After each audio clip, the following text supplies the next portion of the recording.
Olá, aluno! Vamos resolver essas dicas, essas questões práticas para que você fique aí atento aos detalhes que podem aparecer nas provas dos concursos. Acompanhe com a primeira questão. Observe a planilha a seguir, sendo editado no Excel 2010 em sua configuração padrão. Então ele apresenta para você uma planilha, na qual são indicados ali alguns valores. Tranquilo, coluna A, coluna B.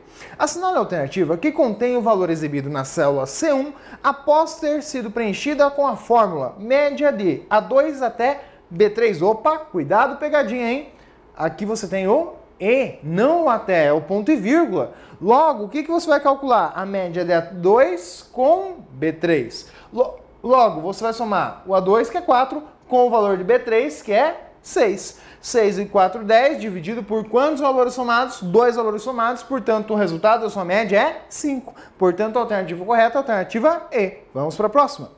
Os documentos editados no Word 2010 podem ser melhor formatados quando se inserem quebras no texto. No caso das quebras de seção, alguns dos tipos permitidos são: lembre-se, você tem dois conjuntos básicos de quebras. Você tem as quebras do grupo páginas, que é a quebra automática de texto, também chamada de quebra de linha, a quebra de coluna e a quebra de página, propriamente dita, e você tem as quebras do grupo seção, onde você tem ali a quebra de seção contínua, a quebra de seção de próxima página, a quebra de seção de páginas pares e a quebra de seção de páginas ímpares. Logo, qual alternativa descreve tais opções? A alternativa B, porque não existe quebra de documento, conforme a alternativa A sugere, quebra de início de texto, fim de texto, meio de texto tem nada a ver, aleatório, alternado também não existem, e a quebra de tabela ali também tem nada a ver. Então a alternativa B é a alternativa correta. Próxima questão. Em uma planilha elaborada no Excel 2010, a célula A1 possui a palavra casa e a célula B1 a palavra amarela. Uma fórmula que pode ser colocada na célula C1 de modo que ela exiba o resultado da concatenação. O que é concatenação? A junção de informações. É pegar o dado que está em uma célula com o dado que está em outra e colocá-los em conjunto dentro de uma outra célula. Então, concatenar os conteúdos das células A1 e B1, exibindo casa amarela com um espaço entre as duas palavras. Então observe, porque quando você faz a concatenação, se você simplesmente pegar A1 e comercial B1, vai ficar casa amarela tudo junto, não tem espaço, a menos que após a palavra casa exista um espaço. Como não foi apresentado ou indicado tal espaço, você que vai ter que colocar ele manualmente. Por quê? Se fosse considerar ali as opções, o que você pode ainda utilizar? Lembre-se, existem duas formas para você concatenar informações. Quais são as duas formas? Por exemplo, se vamos pegar aqui essa planilha, onde você tem esse MF aqui, o que você poderia escrever? Você escreveria lá, igual o B2 que tem o M, e concatenaria ele usando o E comercial com o F, ou seja, a célula B3. O resultado seria MF grudado um ao outro. Então ele traz essa informação justamente na questão sugerindo essa ideia.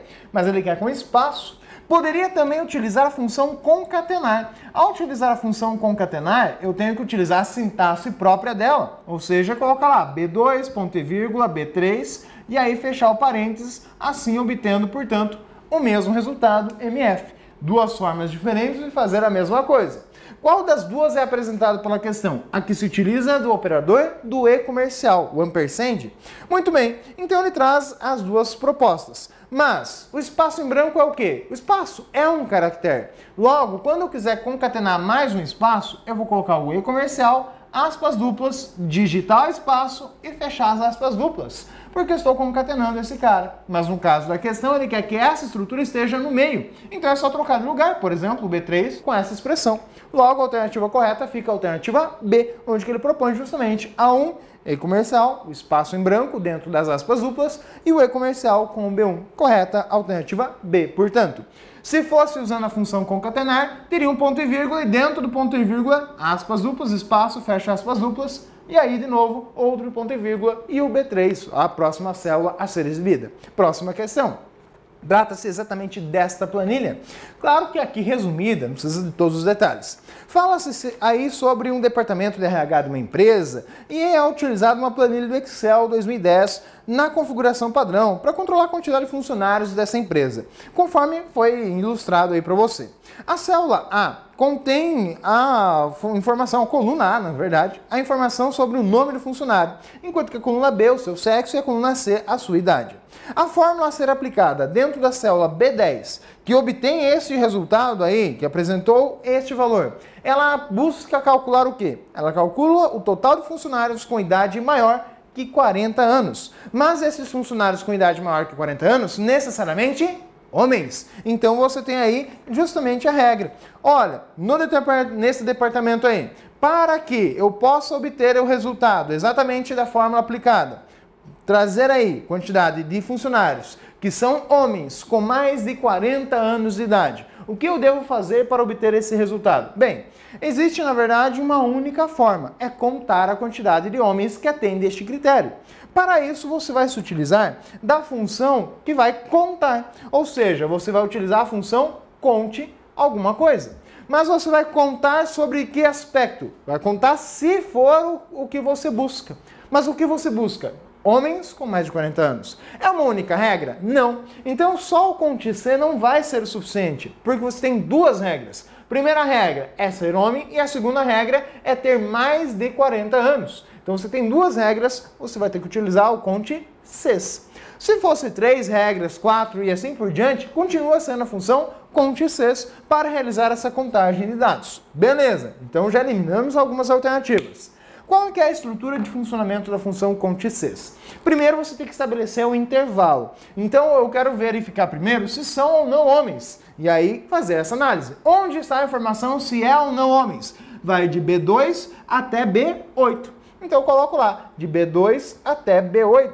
O que isso aqui informa? Essa expressão traz exatamente qual é o conjunto de dados que indica se é ou não igual à expressão homem, que no caso ali é masculino ou feminino, então eu tenho que colocar lá. Se for igual ao masculino, beleza, atende ao critério estabelecido. Mas é só esta regra que eu tenho que obedecer? Não. Portanto, você encontra ali mais um ponto e vírgula. Importante até destacar essas diferenças aqui. E depois o que você tem que comparar ainda? A segunda regra, se é maior do que 40 anos. Então onde está a informação se é ou não maior do que 40 anos? Vai de C2 até C8. Então você traz ali C2 até C8. Muito bem, o outro ponto e vírgula para indicar exatamente a separação com relação ao critério que você quer. Qual que é o critério agora a ser estabelecido? O critério é se tem mais do que 40 anos. Ou seja, eu vou verificar se é maior do que 40 o valor da idade do indivíduo, da pessoa, do funcionário. E então fecho, encerro a função de contagem. Beleza, essa é a estrutura que você vai aplicar basicamente. A ordem dos fatores altera o resultado? Não. Mas o que você precisa entender é que aqui eu tenho a minha primeira regra e onde ela se aplica, e eu tenho a minha segunda regra e onde ela se aplica. Então, muito cuidado com a estrutura de funcionamento para esta função. Lembre-se que a função conte C, só com uma regra, simplesmente terminaria ali. Só que se eu usasse a função conte C, eu só ia contar se é homem ou se simplesmente é uma pessoa com maior de 40 anos, seja homem ou mulher. Aqui, para que ele possa calcular, tem que atender tanto a primeira regra quanto a segunda. Ou seja, aqui é a conjunção lá do raciocínio lógico. Você tem que atender a primeira situação e a segunda. E aí você confirma essa informação simplesmente pelo resultado, apresentado ali após tal uso de função, que foi o 2, que conta justamente quantos são homens com mais de 40 anos. Bom, tenho 3 homens, um tem 37 e 2 têm mais do que 50 anos, um 51 e outro 50. Então eu tenho 2 homens com mais de 40 anos, tal qual a função vai trazer este resultado para você. Logo, considerando aí estes dados, você tem como alternativa correta a alternativa E, que traz exatamente esta composição de fórmula. Então, cuidado com esta função. E a última questão aí traz mais uma análise. A questão 5 fala lá para você, olha, eu tenho aqui uma pontuação. Dentro da coluna A, B e C, eu tenho vários dados. Número na coluna A, nome na coluna B e na coluna C a pontuação efetivamente sobre a qual ele quer calcular. As fórmulas que identificam a maior pontuação na célula C8 e a menor pontuação na célula C9 são quais? Bem, aqui basicamente o que nós precisamos fazer? Nós precisamos entender como obter os maiores valores e os menores valores. Para buscar, por exemplo, os maiores valores ou os valores mais altos, existem 3 formas diferentes. 3? Sim, 3 formas e muito aí colocado como pegadinha. Primeira e mais simples, é a função máximo. Ela vai trazer o quê? A função máximo traz o valor mais alto de um conjunto de dados. Então eu trago lá de C3 até C7, ela vai trazer exatamente qual será o mais alto valor dentro deste intervalo, de C3 até C7. Beleza. Mas é o único modo? Não. Eu posso trazer lá para você também o uso da função maior, só que tem que ter um cuidado. Função maior, ela obrigatoriamente tem um ponto e vírgula ali. E o que esse ponto e vírgula indica? Este ponto e vírgula separa o conjunto de dados e o valor, a ordem que eu quero. Qual que é a posição, o número ordinal. Então, de C3 até C7, que número você quer? Você quer o primeiro, segundo, terceiro, quarto? Qual o número que você quer? Eu quero o primeiro maior. Você coloca o número 1. Está dizendo que você quer o primeiro maior número de C3 até C7. Outra maneira de obter o maior número, que é a que muitas vezes é colocada na forma de pegadinha, é utilizando a função menor, por incrível que pareça.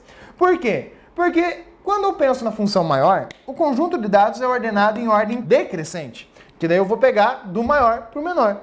Já na função menor, é na ordem crescente, então é como se eu tivesse o meu conjunto de dados ordenado nas seguintes formas, respectivamente.